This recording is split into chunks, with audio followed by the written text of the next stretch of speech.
semuanya, perkenalkan nama saya Isidora Altartija dari kelas 10D SMA Santo Franciscus Saverio Surte. Pada video kali ini, saya membahas tentang lembaga jasa keuangan non-bank, yaitu lembaga pegadaian. Untuk penjelasan tentang lembaga pegadaian akan dijelaskan di video selanjutnya. Pegadaian. Lembaga pegadaian merupakan lembaga keuangan non-bank yang menjalurkan kredit kepada masyarakat berdasarkan hukum gadai. Lembaga semacam ini pada awalnya di Italia yang kemudian dipraktekkan di wilayah-wilayah Eropa lainnya, seperti Inggris dan Belanda. Sistem gadai tersebut memasuki Indonesia dibawa dan dikembangkan oleh atau VOC. Bentuk usaha pegadaian di Indonesia berawal dari Bank Van Lening yang didirikan VOC pada tanggal 20 Agustus 1746 di Batavia. VOC dibubarkan bersama Bank Van Lening, kemudian dibentuk pegadaian yang dikelola swasta. Akan tetapi keberadaannya justru menyusahkan rakyat. Oleh karena itu, pegadaian kembali diambil alih oleh pemerintah untuk membantu kehidupan buruh tani dan nelayan kecil. Keputusan ini tertuang dalam Stadtblad nomor 131 tanggal 12 Maret 1901. Pada tahun yang sama didirikanlah pegadaian yang pertama milik pemerintah, tepatnya pada tanggal 1 April 1901 yang berlokasi di Sukabumi. Pegadaian beberapa kali mengalami perubahan bentuk badan hukum dengan Stadtblad 1930 nomor 266. Lembaga ini berupa menjadi jawatan pegadaian berstatus lembaga resmi milik pemerintah. Kemudian berdasarkan peraturan pemerintahan RI nomor 178 tahun 1961 tanggal 3 Mei status jawatan pegadaian diubah menjadi perusahaan negara atau PN. Pegadaian diintegrasi dalam urusan bank sentral dan diubah lagi menjadi perusahaan jawatan atau Perjan. Pegadaian di bawah naungan Departemen Keuangan Republik Indonesia di bawah pimpinan Direktorat Jenderal Moneter Dalam Negeri. Melalui Peraturan Pemerintahan Nomor 7 tanggal 11 Maret 1969, selanjutnya berdasarkan PP Nomor 10 tahun 1990, lembaga ini kembali diubah menjadi perusahaan umum atau Perum Pegadaian.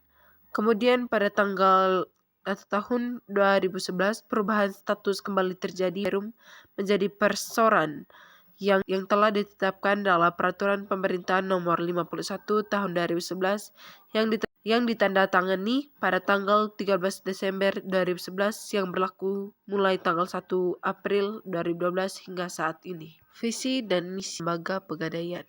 Yang pertama, visi. Sebagai solusi bisnis terpadu, terutama berbasis gadai yang selalu menjadi market leader dan mikro berbasis fidusia, selalu menjadi yang terbaik untuk masyarakat yang menengah ke bawah. 2. Misi. A. Memberikan pembiayaan yang tercepat, termudah, aman, dan selalu memberikan pembinaan terhadap usaha golongan menengah ke bawah untuk pertumbuhan ekonomi. B. Memastikan pemerataan pelayanan dan infrastruktur yang memberikan kemudahan dan kenyamanan di seluruh pegadaian dalam mempersiapkan diri menjadi pemain regional dan tetap menjadi pilihan utama masyarakat. C. Membantu kesejahteraan masyarakat golongan menengah ke bawah dan melaksanakan usaha lain dalam rangka mengoptimalitas sumber daya perusahaan. Pun jenis-jenis pegadaian yakni pegadaian konvensional dan syariah. A. Pegadaian konvensional merupakan suatu lembaga pemerintah yang memberi uang pinjaman kepada nasabah atas dasar hukum gadai. Pegadaian konvensional ini sudah tersebar ke seluruh pedesaan, namun pada jenis pegadaian ini masih menggunakan sistem bunga dan tarif jasa simpanannya yang cukup besar. Syariah, yaitu lembaga yang menaungi kegiatan gadai syariah atau RAN, yaitu menahan salah satu harta dari si peminjam yang diberlakukan sebagai jaminan atas pinjaman yang telah diterimanya. Dalam gadai syariah ini, barang yang ditahan mempunyai nilai yang ekonomis dan pihak yang menahan akan memperoleh jaminan untuk mengambil kembali seluruh atau sebagian piutangnya. Antonio 2001.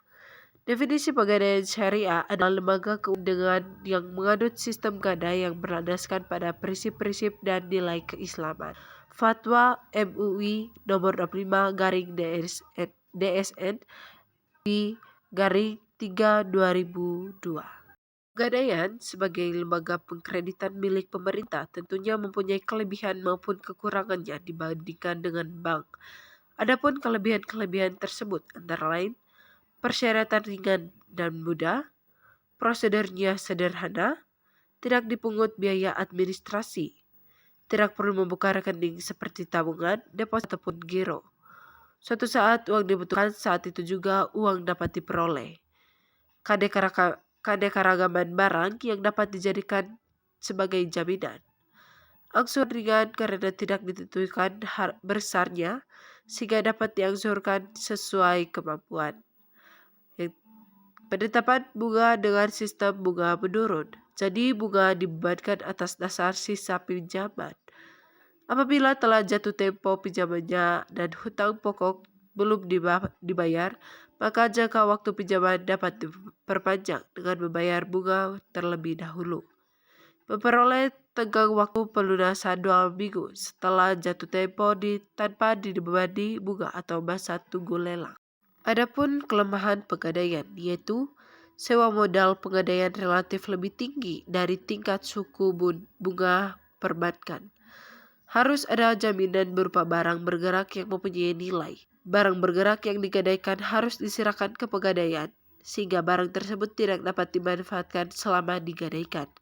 Dan jumlah kredit gadai yang dapat diberikan masih terbatas. Baik semuanya, itu saja penjelasan dari saya tentang lembaga keuangan non-bank, yaitu lembaga pegadaian. Semoga apa yang saya jelaskan di video kali ini dapat berguna bagi kita semuanya yang ingin mengetahui lebih lanjut tentang lembaga pegadaian. Sekian dari saya, terima kasih atas perhatiannya.